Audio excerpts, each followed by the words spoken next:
শত্রুকে দুনিয়া থেকে তুলে ফেলার উপায় বা বান মারার তাবিজ।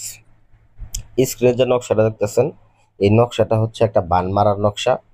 এই নকশার মাধ্যমে 24 ঘন্টার মধ্যে দূর থেকে, দেশ থেকে, বিদেশ থেকে, পৃথিবীর যে কোনো প্রান্ত থেকে শত্রুকে বান মেরে একেবারে শেষ করে ফেলতে পারবেন। তো কিভাবে শত্রুকে বান মারবেন? আপনার যে জীবনটা অতিষ্ঠ হয়ে গেছে, পিঠ তাদের দেয়ালে থেকে গেছে, অতঃপরই কিন্তু আপনি ইউটিউবে আসছেন ভিডিও দেখার জন্য। হয়তো বা ইতিমধ্যে অনেকগুলা কাজ করে ফেলছেন, কাজটা সাকসেস হইতে পারেন নাই, এই জন্যই কিন্তু আমার ভিডিওটা দেখতেছেন। তো আমি আপনাদেরকে করজোড়ে অনুরোধ করব, যদি আপনার প্রকৃত পক্ষে শত্রু নিধন করা দরকার হয়ে থাকে বা বান মারার কাজ করার দরকার হয়ে থাকে, তাহলে আপনারা ভিডিওটা প্রথম থেকে শেষ পর্যন্ত দেখবেন। আর যদি দেখা গেছে দরকার না হয়ে থাকে, তাহলে এখনই দেখা বাদ দেন। যাদের দরকার তারা মনোযোগ সহকারে আমার কথাগুলো শুনবেন, কিভাবে কাজটা করতে হবে আমি আপনাদেরকে বলে দিব। এছাড়া সারা জীবন ঘুরতেই থাকবেন, শুধু তান্ত্রিকের বদনাম হবে কিন্তু কাজের ফলাফল পাবেন না। আসলে আমি বলবো না যে ইউটিউবের সকল তান্ত্রিকের মতো দেখা গেছে ভণ্ড বাটপার, তা না। ইউটিউবের মধ্যে কিন্তু ভালো তান্ত্রিকও আছে।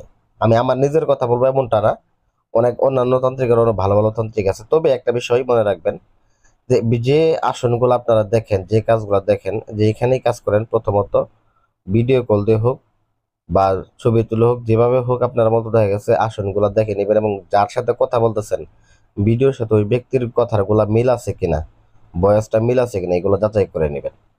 অতঃপর আপনারা কাজ দিবেন। তো বিশেষ করে বলি, এই কাজটা করতে গেলে কোনো তান্ত্রিকের কাছে সম্পন্ন আপনাকে হইতে হবে না। এই কাজটার ক্ষেত্রে আপনার নিজের কাজ নিজে করতে পারবেন। শুধুমাত্র শত্রুর নামটা, শত্রুর বাবার নামটা আপনি জোগাড় করবেন। জোগাড় করতে পারলে এই নকশাটা দিয়ে ব্যবহার করলে 24 ঘন্টা থেকে 3 দিনের মধ্যে শত্রু শেষ হবে। তো আপনি বলতে পারেন, ভাই অনেকগুলা টাকা খরচ করছে, আমি অনেক তান্ত্রিকে ধোঁকা দিছে, অনেকে ফোন দিয়ে বলেন ভাই আমাকে একটা স্পেশাল একটা ভালো একটা নকশা দিবেন যেটা দিয়ে আমি সহজে কাজ করতে পারি। ভাই তারই অনুরোধে আমি এই নকশাটা দিলাম। তো আপনারা কিন্তু বিশ্বাস ভক্তির সাথে এই বিদ্যাটা প্রয়োগ করবেন। মনের মধ্যে পূর্ণাঙ্গ বিশ্বাস ভক্তি নিয়ে কাজটাকে আমি যেভাবে বলতেছি সেভাবে করেন, দেখেন 100% ফলাফল পাবেন। আর যদি ফলাফল না পান, কমেন্ট বক্সে সে গালাগালি করে যাবেন। শুধু কাজটা করার পূর্বে আমার কাছ থেকে অনুমতি নেবেন।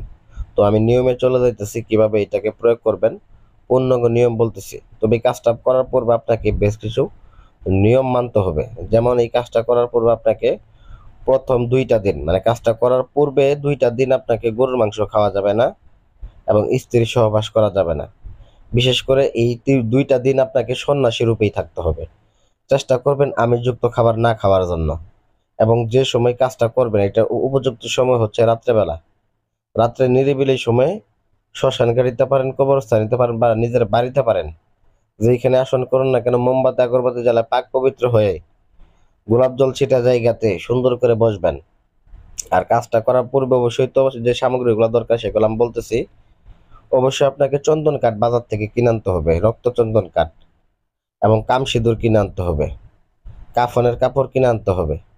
কাফনের কাপড় আপনি দেখেন, যদি আপনি এক টুকরা আপনার কাছে না বিক্রি করে আপনি পূর্ণাঙ্গ একটা কাফনের কাপড় আইনে ওইখান থেকে মূলত এক টুকরা কেটে নিয়ে বাকিটুকু আপনি ফালাই দিতে পারেন বা যে কোনো জায়গায় রেখে দিতে পারেন। তো বিশেষ করে আপনি এগুলা কবিরাজের দোকানে গেলে পরে কাফনের কাপড় এমনিতে কিনতে পাওয়া যায়।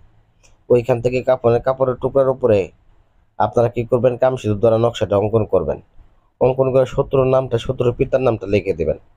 লিখে দেওয়ার পর আপনার যে কাজটা সেটা হচ্ছে এটাকে একটা তাবিজের মধ্যে ভরবেন। তো এইটা একটা কথা বলে নেই, যে জায়গায় আসন করবেন ওই জায়গা থেকে 1 মুঠ মাটি নেবেন, এবং যদি পারেন শত্রুর বাড়ির সামনে থেকে যদি 1 মুঠ মাটি নিয়ে আসতে পারেন নিবেন। হ্যাঁ, আর যদি মানে বেশি শত্রুটা আপনার কাছাকাছি থাকে, সেক্ষেত্রে শত্রুর পায়ের নিচ থেকে মাটি দিতে পারে, সেক্ষেত্রে আরো ভালো। আর যদি তাও না পারেন, সেক্ষেত্রে শ্মশান ঘাটি থেকে 1 মুঠ মাটি নিয়ে আসবেন। নিয়ে এসে শ্মশান ঘাটের মাটি এবং আসনের মাটি এটা মিশ্রিত করে পুতুল বানায় ওই তাবিজটা পুতুলের মধ্যে দিবেন। যে রক্তচন্দন কাঠটা আপনাকে আনতে বলছিলাম, রক্তচন্দন কাঠটার মধ্যে ওই পুতুলটাকে পোড়াবেন। পুড়িয়ে তারপর আপনারা কি করবেন, যে জায়গা থেকে মাটি আনছিলেন ওই আসনেও পুঁততে পারেন এবং ওই শ্মশান গাড়িতেও পুঁতে রাখতে পারেন। পুঁতে রাখবেন। পুঁতে রাখার ঠিক 24 ঘন্টা থেকে 3 দিনের মতো শত্রু স্টক করে মারা যাবে। কারণ এই কেউ কোনো টের পাবে না, কোনো কিছু বুঝতেও পারবে না, হুট করে পড়বে, হুট করে শেষ হয়ে যাবে। 100% গ্যারান্টি। তো ভাই বলতে পারেন এত এইটা একটু কঠিন হয়ে গেল ভাই। আসলে কাজটা এমন জিনিস না আপনাকে দিব যে আপনি গাছের পাতা ছিঁড়লেন আর হয়ে গেল। একটা কাজ করতে গেলে সাধনার দরকার, একটু পরিশ্রমের দরকার আছে। যতটুকু পরিশ্রম আমি বললাম এতটুকু কোনো কিছুই না। কারণ দেখা গেছে লাখ লাখ টাকা খরচ করে বা অন্য কোনো উপায়ে কিন্তু আপনি কাজটা করতে পারতেছেন, কিন্তু এরকম নিরাপদ উপায় কিন্তু করতে পারতেছে না। নিরাপদ উপায় শত্রুকে সরানোর জন্য এটা একটা ভালো উপায়। তো ধন্যবাদ সবাইকে। এরকম আকর্ষণীয় ভিডিও পেতে চ্যানেল সাবস্ক্রাইব করবেন, ভিডিওতে লাইক করবেন এবং অবশ্যই শেয়ার করতে বলবেন না অনুমতির জন্য। ধন্যবাদ সবাইকে।